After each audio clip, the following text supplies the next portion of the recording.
जय माता दी दोस्तों, आप सभी को नवरात्रि के 5वें दिन की ढेर सारी शुभकामनाएं। आप सभी पर माँ भगवती की कृपा सदा सर्वदा बनी रहे। आज हम सुनेंगे दुर्गा सप्तशती पाठ का 9वां अध्याय, जिसमें निशुंभ वध का वर्णन किया गया है। राजा ने कहा, हे ऋषिराज, आपने रक्तबीज के वध से संबंध रखने वाला वृत्तांत मुझे सुनाया। अब मैं रक्तबीज के मरने के पश्चात क्रोध में भरे हुए शुंभ व निशुंभ ने जो कर्म किया वह सुनना चाहता हूँ।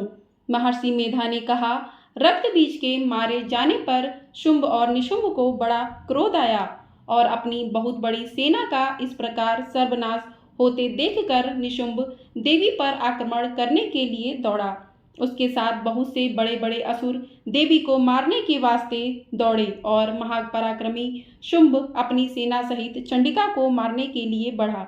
फिर शुंभ और निशुंभ का देवी से घोर युद्ध होने लगा और वह दोनों असुर इस प्रकार देवी पर बाण फेंकने लगे जैसे मेघों से वर्षा हो रही हो। उन दोनों के चलाए हुए बाणों को देवी ने अपने बाणों से काट डाला और अपने शस्त्रों की वर्षा से उन दोनों दैत्यों को चोट पहुंचाई। निशुंभ ने तीक्ष्ण तलवार और चमकती हुई ढाल लेकर देवी के सिंह पर आक्रमण किया। अपने वाहन को चोट पहुंची देखकर देवी ने अपने छुरप्र नामक बाण से निशुंभ की तलवार व ढाल दोनों को ही काट डाला। तलवार और ढाल कट जाने पर निशुंभ ने देवी पर शक्ति से प्रहार किया। देवी ने अपने चक्र से उसके 2 टुकड़े कर दिए। फिर क्या था, दैत्य मारे क्रोध के जल भुन गया और उसने देवी को मारने के लिए उसकी ओर शूल फेंका, किंतु देवी ने अपने मुक्के से उसको चूर चूर कर डाला। फिर उसने देवी पर गदा से प्रहार किया। देवी ने त्रिशूल से गदा को भस्म कर डाला। इसके पश्चात वह फरसा हाथ में लेकर देवी की ओर लपका। तभी देवी ने अपने तीखे बाणों से उसे धरती पर सुला दिया। अपने पराक्रमी भाई निशुंभ के इस प्रकार से मरने पर शुंभ क्रोध में भरकर देवी को मारने के लिए दौड़ा। वह रथ में बैठा हुआ उत्तम आयुधों से सुशोभित अपनी आड़ बड़ी बड़ी भुजाओं से सारे आकाश को ढके हुए था। शुंभ को आते देखकर देवी ने अपना शंख बजाया और धनुष की टंकोर का भी अत्यंत दुस्सह शब्द किया। साथ ही अपने घंटे की शब्द से जो संपूर्ण सेना दैत्य सेना के तेज को नष्ट करने वाला था, संपूर्ण दिशाओं में व्याप्त कर दिया। इसके पश्चात देवी के सिंह ने भी अपनी दहाड़ से, जिसे सुन बड़े बड़े बलवानों का मद चूर चूर हो जाता था, आकाश, पृथ्वी और 10 दिशाओं को पूरित कर दिया। फिर आकाश में उछलकर काली ने अपने दांतों तथा हाथों को पृथ्वी पर पटका। उसके ऐसा करने से ऐसा शब्द हुआ जिससे कि उससे पहले के सारे शब्द शांत हो गए। इसके पश्चात शिवदूती ने असुरों के लिए भय उत्पन्न करने वाला अट्टहास किया, जिसे सुनकर दैत्य थर्रा उठे और शुंभ को बड़ा क्रोध आया। फिर अंबिका ने उसे, अरे दुष्ट, खड़ा रहे, खड़ा रहे, कहा तो आकाश से सभी देवता जय हो बोल उठे। शुंभ ने वहां आकर ज्वालाओं से युक्त एक अत्यंत भयंकर शक्ति छोड़ी, जिसे आते देखकर देवी ने अपनी महोलका नामक शक्ति से काट डाला। हे राजन, फिर शुंभ के सिंहनाद से तीनों लोक व्याप्त हो गए और उसकी प्रतिध्वनि से ऐसा घोर शब्द हुआ जिसने इससे पहले के सब शब्दों को जीत लिया। शुंभ के छोड़े बाणों को देवी ने और देवी के छोड़े बाणों को शुंभ ने अपने बाणों से काट सैकड़ों और हजारों टुकड़ों में परिवर्तित कर दिए। इसके पश्चात जब चंडिका ने क्रोध में भर शुंभ को त्रिशूल से मारा तो वह मूर्छित होकर पृथ्वी पर गिर पड़ा। जब उसकी मूर्छा दूर हुई तो वह धनुष लेकर आया और अपने बाणों से उसने देवी काली तथा सिंह को घायल कर दिया। फिर उस राक्षस ने 10,000 भुजाएं धारण करके चक्रादि आयुधों से देवी को आच्छादित कर दिया। तब भगवती दुर्गा ने कुपित होकर अपने बाणों से उन चक्रों तथा बाणों को काट डाला। यह देखकर निशुंभ हाथ में गदा लेकर चंडिका को मारने के लिए दौड़ा। उसके आते ही देवी ने तीक्ष्ण धार वाले खंडक से उसकी गदा को काट डाला। उसने फिर त्रिशूल हाथ में ले लिया और देवताओं को दुखी करने वाले निशुंभ त्रिशूल हाथ में लिए हुए आता देखकर चंडिका ने अपने शूल से उसकी छाती पर प्रहार किया और उसकी छाती को चीर डाला। शूल विदीर्ण हो जाने पर उसकी छाती में से एक उस जैसा ही महापराक्रमी दैत्य ठहर जा कहता हुआ निकला। उसको देखकर देवी ने बड़े जोर से ठाका लगाया। अभी वह निकलने भी ना पाया था कि उसका सिर अपनी तलवार से काट डाला। सिर के कटने के साथ ही वह पृथ्वी पर गिर पड़ा। तदंतर सिंह दहाड़ दहाड़ कर असुरों का भक्षण करने लगा और काली शिवदूती भी राक्षसों का रक्त पीने लगी। कौमारी की शक्ति से कितने ही महादैत्य नष्ट हो गए। ब्रह्मा जी के कमंडल के जल से कितने ही असुर समाप्त हो गए। कई दैत्य महेश्वरी के त्रिशूल से विदीर्ण होकर पृथ्वी पर गिर पड़े और बाराही के प्रहारों से छिन्न भिन्न होकर धराशायी हो गए। वैष्णवी ने भी अपने चक्र से बड़े बड़े महापराक्रमियों का कचमूर निकालकर उन्हें यमलोक भेज दिया और ऐन्द्री से कितने ही महाबली राक्षस टुकड़े टुकड़े हो गए। कई दैत्य मारे गए, कई भाग गए, कितने ही काली शिवदूती और सिंह ने भक्षण कर लिए। इस प्रकार से 9वां अध्याय समाप्त होता है। बोलिए माँ भगवती की जय। अब सुनते हैं 10वां अध्याय, जिसमें शुंभ के वध का वर्णन किया गया है।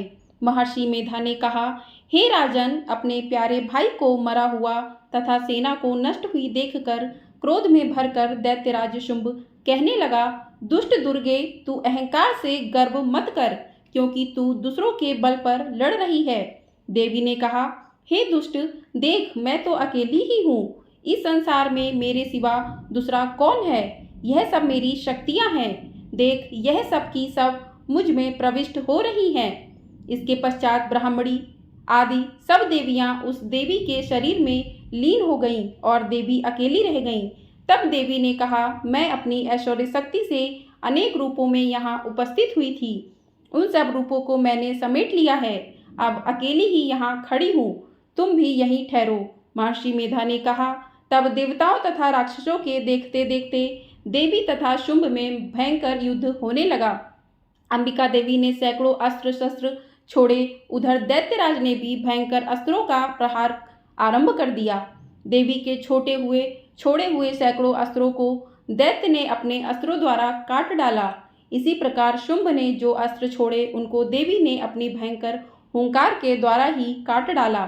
दैत्य ने जब सैकड़ों बाण छोड़कर देवी को ढक दिया तो क्रोध में भरकर देवी ने अपने बाणों से उसका धनुष नष्ट कर डाला। धनुष कट जाने पर दैत्येंद्र ने शक्ति चलाई, लेकिन देवी ने उसे भी काट कर फेंक दिया। फिर दैत्येंद्र चमकती हुई ढाल लेकर देवी की ओर दौड़ा, किंतु जब वह देवी के समीप पहुंचा तो देवी ने अपने तीक्ष्ण बाणों से उसकी चमकने वाली ढाल को भी काट डाला। फिर दैत्येंद्र का घोड़ा मर गया, रथ टूट गया, सारथी मारा गया। तब वह भयंकर मुद्रत लेकर देवी पर आक्रमण करने के लिए चला, किंतु देवी ने अपने तीक्ष्ण बाणों से उसके मुद्दर को भी काट दिया। इस पर दैत्य ने क्रोध में भरकर देवी की छाती में बड़े जोर से एक मुक्का मारा। दैत्य ने जब देवी को मुक्का मारा तो देवी ने भी उसकी छाती में जोर से एक थप्पड़ मारा। थप्पड़ खाकर पहले तो दैत्य पृथ्वी पर गिर पड़ा, किंतु तुरंत ही वह उठ खड़ा हुआ। फिर वह देवी को पकड़कर आकाश की ओर उछला और वहां जाकर दोनों में युद्ध होने लगा। वह युद्ध ऋषियों और देवताओं को आश्चर्य में डालने वाला था। देवी आकाश में दैत्य के साथ बहुत देर तक युद्ध करती रही। फिर देवी ने उसे आकाश में घुमाकर पृथ्वी पर गिरा दिया। दुष्ट आत्मा दैत्य पुनः उठकर देवी को मारने के लिए दौड़ा।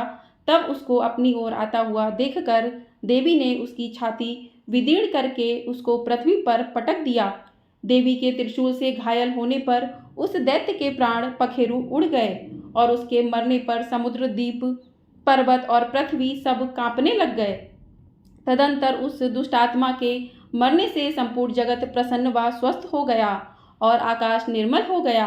पहले जो उत्पात सूचक मेघ और उल्कापात होते थे वह सब शांत हो गए। उसके मारे जाने पर नदियां अपने ठीक मार्ग से बहने लगीं। संपूर्ण देवताओं का हृदय हर्ष से भर गया और गंधर्वियां सुंदर गान गाने लगीं। गंधर्व बाजे बजाने लगे और अप्सराएं नाचने लगीं। पवित्र वायु बहने लगी, सूर्य की कांति स्वच्छ हो गई। यज्ञशालाओं की बुझी हुई अग्नि अपने आप प्रज्वलित हो उठी और चारों दिशाओं में शांति फैल गई। इस प्रकार से 10वां अध्याय समाप्त होता है। बोलिए माँ भगवती शेरावाली मैया की जय।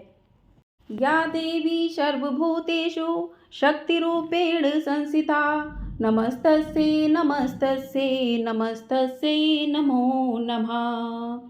नवरात्रि के 5वें दिन माँ स्कंद माता की पूजा की जाती है। इस दिन आप दुर्गा सप्तशती के इन पाठों के अध्यायों को भी अवश्य सुने या पढ़ें।